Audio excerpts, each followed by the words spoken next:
Assalamualaikum warahmatullahi wabarakatuh. Sampurasun. Halo Sobat Budaya dimanapun kamu berada, semoga dalam keadaan sehat dan bahagia. Selamat datang di Kenal ISMI Bandung Yuk. Bersama saya Rosti. Sini kamu mendapatkan berbagai informasi seputar kampus seni budaya ISMI Bandung. Saat ini saya berada di salah satu ruang praktek untuk program studi Pranawita, yaitu ruang Kawitan, Fakultas Seni Pertunjukan ISMI Bandung. Pada episode ini kita akan membahas dengan nama Sunanamu, ngobrol seputar persiapan menghadapi ujian masuk jalur mandiri ISMI Bandung. Ini akan kita khususkan untuk mengobrol mengenai penerimaan mahasiswa baru ISMI Bandung tahun 2022, khususnya buat sobat budaya yang belum lulus SNBP atau SFBT, jadi masih bisa tenang, masih banyak peluang untuk menjadi mahasiswa di ISMI Bandung. Nah, nanti kita akan ngobrol bareng dengan akademisi ISMI Bandung, jadi tetap di sini ya. Nah, saat ini saya sudah bersama bagian akademik, yaitu ada Kak Asima, hai, dan Kak Endang, hai. Bagaimana kabarnya hari ini, Kak? Alhamdulillah, Kak, kabar baik. Alhamdulillah ya. Nah, saat ini kita berada di episode Sunanamu ya, yaitu ngobrol seputar persiapan menghadapi ujian masuk jalur mandiri ISMI Bandung. Nah, ini bagi sebuah budaya yang khususnya ingin masuk ke ISMI Bandung, namun belum lolos di jalur sebelumnya, itu jalur seleksi nasional ya. Sebelum kita membahas jalur mandiri yang bisa dimanfaatkan oleh sebuah budaya, kira-kira mungkin sebuah budaya ada yang masih belum mengenal lebih banyak ya mengenai ISMI Bandung. Di ISMI Bandung ada berapa fakultas sih, Kak? Kalau di ISMI Bandung itu kita memiliki 3 fakultas, Kak. Yang pertama itu Fakultas Seni Pertunjukan, kemudian ada Fakultas Seni Rupa dan Desain, dan yang terakhir itu ada Fakultas Budaya dan Media. Gitu. Saya dengar ada program pasca sarjana juga ya? Betul, di ISMI Bandung itu ada program pasca sarjana. Yang pertama ada program penciptaan dan pengkajian seni, kemudian yang kedua itu pendidikan seni, dan yang terbaru kita akan membuka program doktoral. Gitu. Wah, banyak pilihan untuk sebuah budaya, dan tidak hanya untuk yang ingin melanjutkan sarjana atau diploma, tapi ingin melanjutkan ke dokter, magister, pasca sarjana, bahkan yang ingin meraih gelar doktor pun akan bisa menempuh pendidikan di ISMI Bandung. Iya, betul. Nah, kira-kira untuk prodi sarjana dan diploma apa saja ya, Kak? Dari Fakultas Seni Pertunjukan mungkin bisa dijelaskan. Oke, dari Fakultas Seni Pertunjukan dulu ya. Nah, jadi di situ ada 5 program studi, Kak, di Fakultas Seni Pertunjukan. Yang pertama itu seni tari, kemudian ada seni karawitan, ada seni teater, ada angklung dan musik bambu, ini program diploma 4, dan kemudian yang terakhir itu ada program diploma 4 sarjana tari, diploma 4 tari Sunda. Sunda ya? Betul, tari Sunda. Mereka ada bedanya nggak sih, Kak, antara sarjana seni tari dengan diploma tari Sunda? Pasti banyak yang nanya ya. Ada ya. Nah, bedanya itu yang pertama sudah jelas ya di JIPS programnya. Yang pertama itu program sarjana, kemudian yang kedua itu program diploma gitu, Kak. Nah, kalau dari segi pembelajarannya, kalau untuk program sarjana itu dia lebih ke penelitian, penciptaan gitu, Kak. Dan di program sarjana juga mempelajari tari-tari Nusantara dan tari-tari kontemporer, misal tari topeng, terus tari-tarian lainnya gitu, Kak, tarian tradisional lainnya gitu. Dan biasanya kalau di seni tari sarjana itu lebih banyak ke teori gitu, Kak. Nah, kalau untuk yang diploma 4 itu atau sarjana terapan itu tari lebih itu kan D4 tari Sunda. Jadi yang dipelajari itu terkhusus untuk tarian Sunda gitu, Kak. Jadi lebih banyak praktiknya di situ, Kak. Dan itu kompetisinya juga di penataan dan penyajian karya seni gitu atau penari gitu. Nah, mungkin untuk sarjana tadi bisa menciptakan tari, atau bisa mungkin lebih ke kontemporer kebanyakan mungkin ya, berarti bisa mempelajari tidak hanya tradisi, tapi juga ada yang modernnya. Iya, betul, tari modern juga dipelajari, betul. Baik, itu untuk fakultas seni pertunjukan ya. Bagaimana dengan fakultas yang lainnya? Mungkin kalian bisa jelaskan. Ya. Fakultas yang lain itu ada Fakultas Seni Rupa dan Desain ya, memiliki 6 program studi. Yang pertama ada D3 Kriya Seni, kemudian D4 Tata Rias dan Busana, S1 Seni Rupa Murni, S1 Kriya, S1 Desain Interior, dan S1 Desain Komunikasi Visual, Kak. Banyak ya, Pak? Iya. Ada 3 program yang baru dibuka tahun lalu. Untuk fakultas seni rupa dan desain sudah cukup Iya. banyak ya Betul. untuk prodinya. Tadi saya mendengar ada S1 pria dan Betul. juga D3 kreasi. Iya. Kira itu kan dari segi nama itu mirip ya Kak ya. Iya. Pasti ada bedanya karena itu menjadi hobi yang berbeda. Betul. Kira apa sih beda signifikannya Kak? Untuk S1 Kriya itu yaitu program studi yang memberikan bekal untuk menjadikan entrepreneur dan merancang produk-produk budaya Kak. Gitu. Untuk D3 Kriya Seninya itu yaitu memberikan kompetensi untuk tata pentas, tata laksana kriya, kemudian tata laksana grafis gitu Kak. Dari jenjang aku juga Iya, iya ada jenjang jenjang. yang betul tadi sudah dijelaskan oleh Kak Rasina bahwa lebih banyak teori. Betul, kalau Sekitar S1 teori ya. sampai 70, Iya. karena prakteknya mungkin sebaliknya ya. Iya betul. Nah, sedangkan untuk diploma itu prakteknya adalah 60 atau sampai 70%, Iya. dan teorinya adalah 30%. Betul. Dan satu lagi tadi ada Fakultas Budaya dan Media Betul. ya. Betul, ada Bisa jelaskan kan? untuk di Fakultas Budaya dan Media itu ada 2 program studi Kak. Yang pertama itu program studi antropologi budaya, kemudian program studi televisi dan film. Nah, kalau untuk program studi antropologi budaya itu kompetisinya pengkajian budaya gitu Kak. Dan kalau untuk televisi dan film itu pengkajiannya ada di produser, ada di penulisan skenario, kemudian di sutradara, ada di penataan kamera, kemudian di editor gitu Kak. Gitu ya. Betul. Nah, ini yang saya ketahui yang cukup banyak prodi televisi dan film di perguruan tinggi lainnya nih. Kira apa sih yang menjadikan prodi TV film di Bandung jadi pilihan utama bagi sebuah budaya? Nah, bedanya program studi televisi dan film di ISB Bandung dan di kampus-kampus lain yaitu kita berfokus untuk mengangkat topik-topik seni dan budaya yang ada di Indonesia yang kemudian divisualisasikan ke dalam bentuk audio visual sehingga masyarakat dari seluruh Indonesia atau bahkan mancanegara dapat menikmati karya-karya yang dibuat oleh mahasiswa seperti itu Kak. Wah, sangat menarik sekali ya untuk belajar televisi dan film di ISB Bandung, di mana bagi kita yang begitu banyak memiliki seni budaya, tentunya kita sebagai generasi muda memiliki tanggung jawab kita untuk mempertahankan seni budaya ini dan bisa dikenalkan kembali kepada generasi muda. Dari mana kita tahu seni budaya itu rata-rata mungkin kebanyakan dikemasnya dengan cara tradisi melalui ISB Bandung bisa mengemas dengan cara yang lebih bisa diterima oleh masyarakat. Baik Kak, mengenai hal itu jikalau ada mahasiswa nih yang kesini ya, kira-kira fasilitas apa aja sih yang bisa dimanfaatkan oleh mahasiswa di ISB Bandung?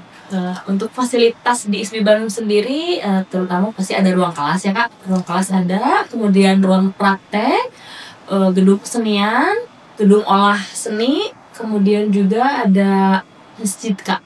Ada masjid, kemudian apa lagi ya fasilitasnya? Itu Kak ada studio juga, Oh, iya, ada studio ada, Kak. patung, ada studio menjahit ya. Terus kemudian Studio lukis juga ada gitu Kak. Dan juga ada ruangan-ruangan praktek untuk memainkan alat musik gitu Kak. Kemudian kita juga ada gedung kesenian Sunan Ampung, itu biasa digunakan untuk tugas akhir dan juga digunakan untuk wisuda dan acara-acara lainnya juga dilaksanakan di gedung Sunan Ampung. Jadi cukup banyak fasilitas di ISB Bandung ini gitu. Banyak.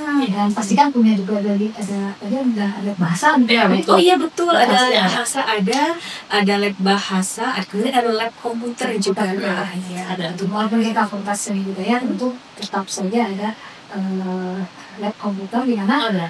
kita juga maksudnya ISB juga memiliki tanggung jawab juga bagaimana kita bisa berjalan dengan berjalan dengan teknologi yang ada ya. Jadi tidak hanya bagaimana bisa jadi dengan alat-alat karawitan ini bisa diubah menjadi secara teknologi ya, Iya. sehingga tetap bisa terjaga untuk kesenian seni budaya Indonesia. Gitu. Baik Kak, kita langsung ke mengenai jalur mandiri saja ya. Iya. Itu tadi sudah bahas mengenai sedikit cerita mengenai ISB Bandung seperti apa. Baik, untuk pendaftarannya Pak, apakah harus datang langsung ke ISB, mengisi formulir atau bisa online? Untuk pendaftarannya sendiri itu Kak online ya. Jadi semua itu pendaftarannya melalui pnb.isbi.ac.id Kak. Jadi tidak perlu repot-repot harus datang ke sini bawa berkas, itu tidak. Jadi pendaftarannya itu melalui website langsung Kak. Bisa ceritain Kak untuk tata cara pendaftarannya mungkin ya? Mhm. Saya yakin Sobat Budaya mungkin cukup kadang kesulitan. Bisa dijelaskan dia. Untuk pendaftarannya itu yaitu pertama masuk dulu ke website pnb.isbi.ac.id, kemudian nanti pilih jalur seleksi yang akan ditujunya. Misalkan jalur mandiri nih Kak, pilih jalur mandiri, kemudian nanti ada pengisian formulir, yaitu data-data awal Kak. Pengisian formulir, setelah itu akan muncul tagihan virtual account mandiri Kak, sebesar 300.000 yang harus dibayarkan dalam waktu 1 kali 24 jam gitu Kak. Nah setelah itu nanti akan aktif ID dan passwordnya Kak. Silahkan login kembali, kemudian lakukan pengisian data dan berkas sampai dengan tahap finalisasi, kemudian nanti cetak kartu ujian Kak gitu. Dan informasi untuk pembayarannya itu Kak hanya bisa melalui Bank Mandiri Kak.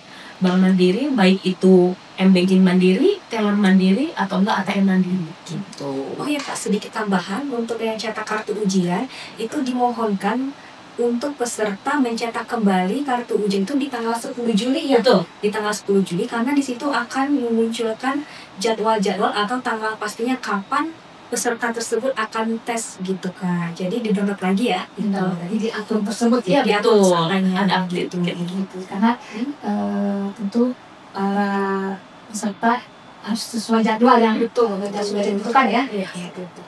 Nah, kemudian bagi yang ingin masuk ke jalur mandiri, kira-kira apa sih harus dipersiapkan? Oke, kalau untuk persiapannya, ISBI Bandung itu menerima lulusan dari SMA, SMK, MA, bahkan paket C kita juga terima gitu Kak. Nah untuk pesertanya juga bisa berusia di atas 23 tahun tetapi dengan mencantumkan surat keterangan di tempat bekerjanya. Jadi nanti ketika menguploadkan berkas, ijazah dan di bawahnya itu dilampirkan saja surat keterangan bekerjanya seperti itu Kak. Kemudian apalagi ya kira-kira kalau untuknya, persyaratan mungkin ya Kak. Kalau untuk persyaratannya silahkan siapkan berkas scanan ijazah, scanan KTP, scanan KK.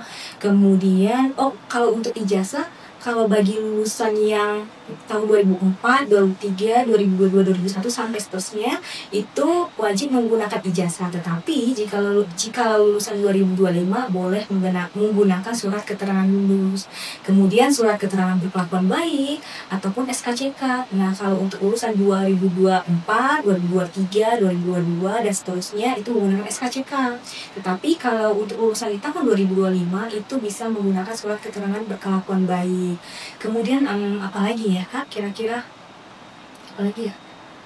Berarti Kak ini yang tadi yang kelakuan baik ini hanya bisa bagi yang baru lulus 2025 ya? Benar, betul. Kalau yang sebelumnya harus SKCK. Iya, Apresiat, betul.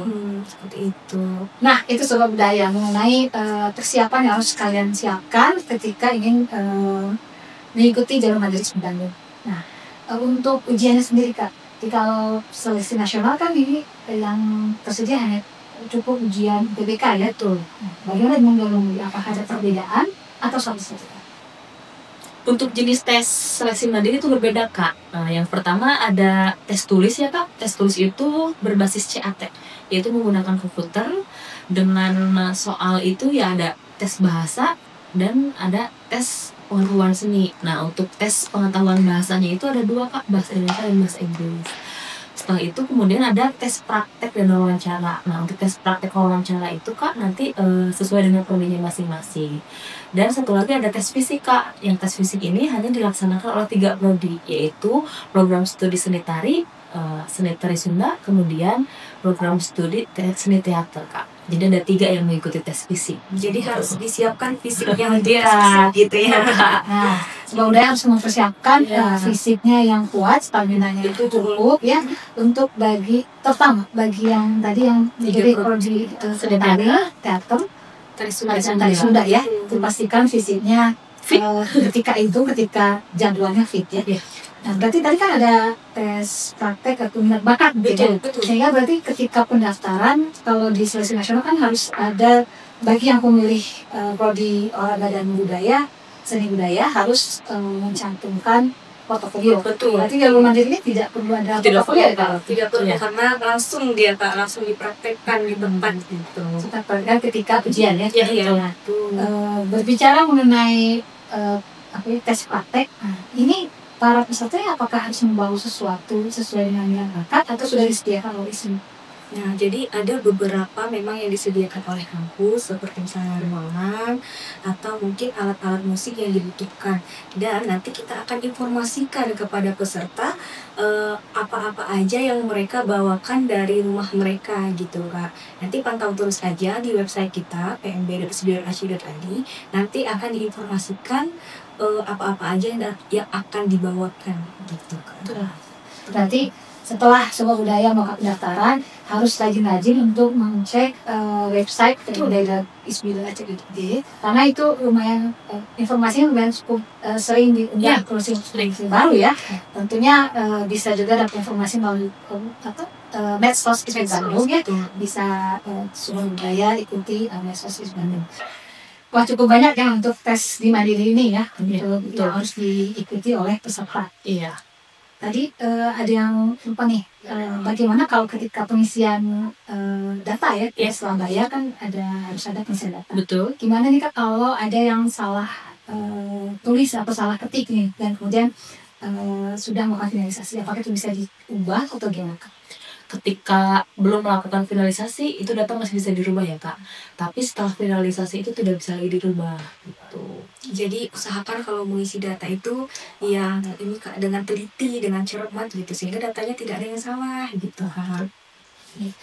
Sebuah budaya dipastikan untuk ketika mengisi pendaftaran dipastikan data-data itu sudah pasti dan sudah sesuai dengan semestinya sehingga tidak akan ada terjadinya kesalahan data ya, karena kan ini sangat tidak mungkin untuk diubah datanya jika sudah finalisasikan sudah masuk pada sistem ya. Betul. Nah, ini juga banyak pertanyaan kayaknya. Kira-kira UKT itu besarannya ditentukan berdasarkan apa ya? UKT masing-masing dari peserta atau yang sudah menjadi calon maba ISBI Bandung. Oke, jadi kalau UKT-nya sendiri itu ditentukan oleh tim penentu UKT gitu ya Pak. Jadi nanti ada timnya, jadi setiap peserta ataupun calon mahasiswa itu uang kuliahnya itu berbeda-beda Kak, antara si A, si B, si C itu berbeda-beda tergantung dari apa gitu. Nah yang pertama salah satunya itu dari penghasilan ataupun pendapatan orang tua, pendapatan kedua orang tua gitu Kak. Kemudian dilihat juga dari berapa tanggungannya itu untuk pengisiannya bisa dilihat dari berapa orang yang ada di kakaknya Kak. Misalnya di kakaknya ada 2 maka diisikan 2, di kakaknya ada 5 maka diisikan 5, seperti itu Kak. Itulah salah satu dari penentuan UKT setiap mahasiswa gitu Kak, setiap calon mahasiswa gitu Kak. Nah jadi sebuah budaya dipastikan dari awal sudah memasukkan data yang benar sehingga tidak menjadi kerepotan ketika setelah menjadi mahasiswa ISBI Bandung tentunya itu Kak ya. Baik itu untuk besar KT Kak ya. Dan untuk jalur mandiri sendiri pun ini ada biaya lain nggak Kak? Paling untuk jalur mandiri ini ada satu biaya Kak yang namanya tuh IP. IP itu iuran pengembangan institusi. Iuran pengembangan institusi itu sebesar 5 juta rupiah Kak, dibayarkannya di awal. Jadi ketika nanti misalkan dikatakan lulus nih Kak, sudah mendapatkan pengumuman UKT, misalkan katanya UKT-nya itu 5 juta. Berarti 5 juta plus IP 5 juta, berarti di awal harus dibayarkan 10 juta gitu Kak. Gitu. Untuk IP sendiri tidak ada perbedaan ya, misalnya tadi UKT 5 juta, UKT-nya 500.000, katanya ada ya 200.000, terus ada juga 8 juta. Apakah besaran IP itu sama semuanya atau ada perbedaan? Untuk besaran IP-nya sama ya Kak, untuk semua pendaftar di jalur mandiri IP-nya sama di besaran 5 juta. Nah, kemudian apakah bisa dicicil atau harus di awal ketika mau daftar ulang ya kayak pembayarannya? Untuk pecicilan belum bisa Kak, jadi harus dibayarkan sepenuhnya di awal. Oh iya, ini sedikit tambahan kalau untuk UKT di jalur mandiri itu dimulai dari kelompok 3 Kak. Jadi besaran kelompok 3 itu sebesar 1.500.000, ada juga yang 2.500.000. Kemudian yang tertinggi itu di angka 6 juta ya, 6 juta atau 7.500.000 gitu Kak. Itu kelompok 8 yang tertingginya. Oke, jadi semua budaya dipersiapkan, disampaikan pada orang tua bahwa jikalau mengikuti jalur mandiri ini ada biaya selain UKT yang harus dipersiapkan di awal ketika daftar ulang gitu ya. Sedikit tambahan Kak. Iya, apa tuh, Kak? Jadi kalau untuk jalur mandiri itu kelompok UKT dimulai dari kelompok 3 Kak. Di Betul. mana kelompok 3 itu besaran UKT-nya sebesar 1.500.000 atau 2.500.000. Dan yang kelompok tertinggi itu di kelompok 8 sebesar 6 juta atau 7.500.000 gitu Kak. Ini pun perbedaan berdasarkan program studi yang dipilih. Iya betul. Program studinya beda-beda gitu. Terus Bang Budaya, untuk informasi UKT sendiri pun juga sudah dipublikasikan melalui website ISB juga sudah ada, kemudian di medsos ISB Bandung juga sudah ada ya.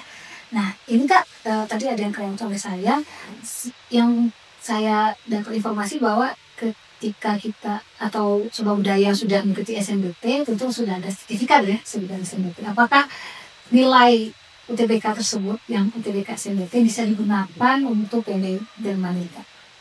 Oke, kalau untuk sertifikat dia sertifikat telah mengikuti UTBK mungkin ya Kak, itu ada nilainya ya. Iya, gitu. ada nilai. Nah nilainya itu untuk di seleksi mandiri ISB Bandung itu kita tidak menggunakan itu Kak. Jadi pesertanya memang murni tes langsung melalui tes yang sudah dijelaskan oleh Kak Endang tadi gitu Kak. Jadi tidak menggunakan nilai UTBK gitu. Jadi Sobat Budaya untuk di ISB Bandung ini tidak menggunakan nilai UTBK, jadi harus mengikuti rangkaian tes yang sudah disediakan di ISB Bandung. Betul. Wah, luar biasa ya Kak ya. Kalau saya tadi tidak salah itu ada tersedia 13 pilihan prodi yang bisa dipilih oleh Sobat Budaya. Kira-kira ini prodi yang persaingannya cukup ketat itu di prodi mana saja Pak? Untuk data saat ini ya Kak ya, untuk Fakultas Seni Pertunjukan yang peminatnya lumayan banyak itu ada di Seni Karawitan Kak. Kemudian di Fakultas Seni Rupa dan Desain itu peminat paling banyaknya di Desain Komunikasi Visual. Kemudian untuk di Fakultas Budaya dan Media peminat tertingginya yaitu Televisi dan Film. Iya, betul. Nah, ini ketika ngobrol televisi dan film, katanya ini ada kelas paralel ya Kak ya. Bisa dijelaskan itu gimana Kak? Betul sekali Kak, untuk tahun ini Prodi Televisi dan Film akan dibuka kelas paralelnya di Sumedang yang berlokasi di Sumedang Creative Center. Oh gitu ya Kak ya. Ini kenapa hanya Prodi Televisi dan Film saja ya Kak ya untuk dibuka kelas paralel? Betul, karena untuk mengakomodir banyaknya peminat ke Prodi Televisi dan Film Kak gitu.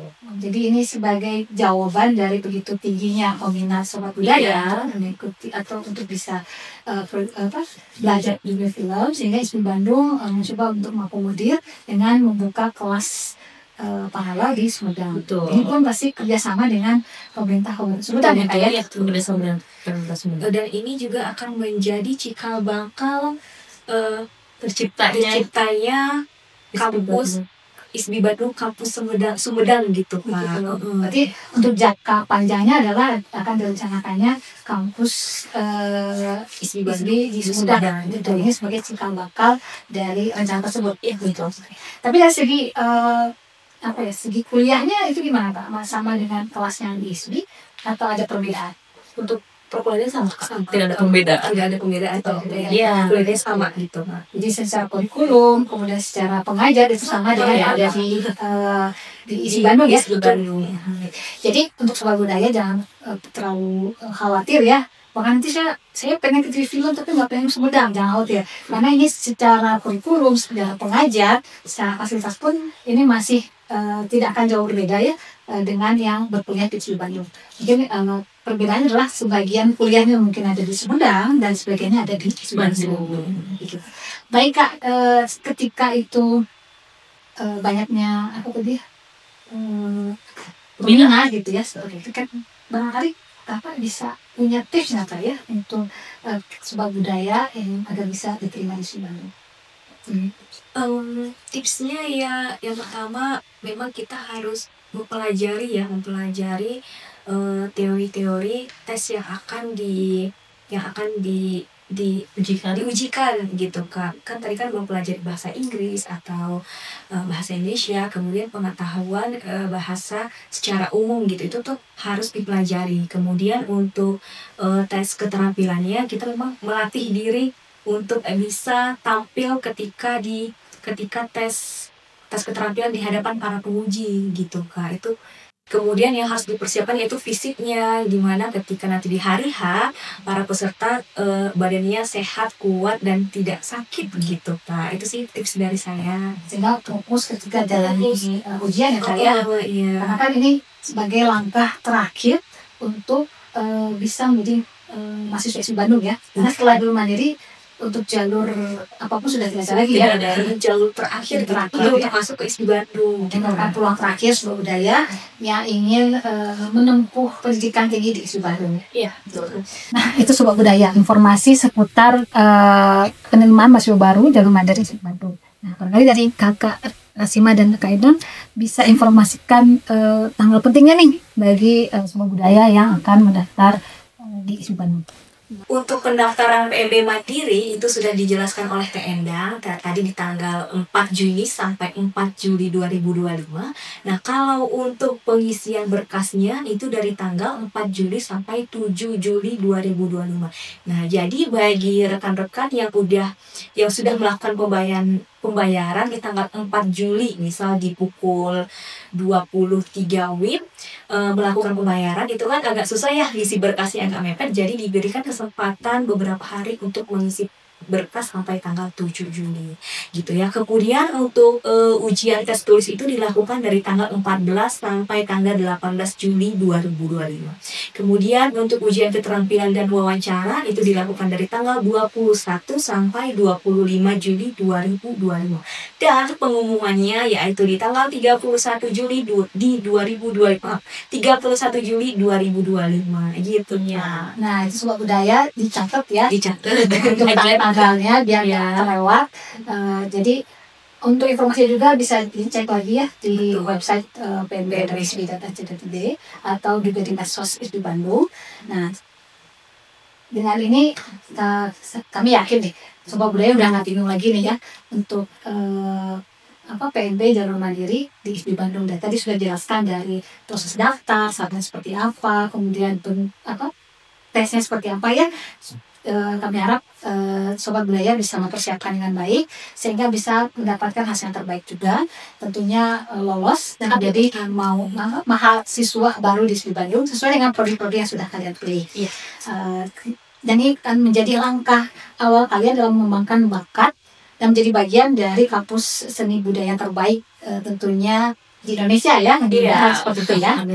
Nah, jadi jangan tunggu apa lagi, jangan tunggu-tunggu karena hari terus berjalan ya. Jadi yuk segera daftar di pmb.isb.ac.id atau bisa datang langsung ke ISB Bandung untuk bertanya. Mungkin yang dekat pengen nih kalau lewat online kurang puas ya, bisa datang langsung ke ISB Bandung untuk bertanya-tanya. Namun tetap pendaftarannya online ya, jadi tidak ada daftar offline. Dan kemudian jangan lupa untuk follow medsos ISB Bandung biar tidak ketinggalan info pentingnya. Paling sekian dulu ya bisa Sunan Ampel kali ini. Semoga Sobat Budaya di sini bisa menjadi mahasiswa ISB Bandung dan menjadi lulusan terbaik, kebanggaan keluarga dan bisa menjadi membawa kebahagiaan untuk orang tuanya tentunya.